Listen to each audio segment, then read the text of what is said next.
So aloe vera அப்படின்னு எடுத்துக்கிட்டோம்னா நீங்கள் இந்த காஸ்மெட்டிக்ஸில் நிறையா இருக்குன்னு சொல்லும் போது தான் எனக்கு ஞாபகம் வந்துச்சு. ஆலோவேரா ஜெல் இல்லாத வீடே இருக்காது.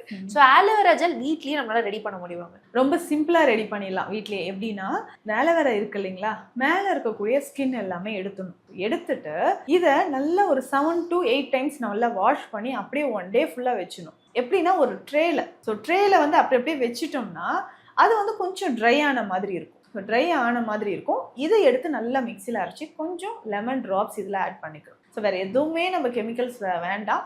வேணும்னா கொஞ்சமாக டர்மரிக் பவுடர், மஞ்சள் பவுடர் இதில் போட்டு நல்லா மிக்சியில் அரைச்சி எடுத்து வச்சணும்.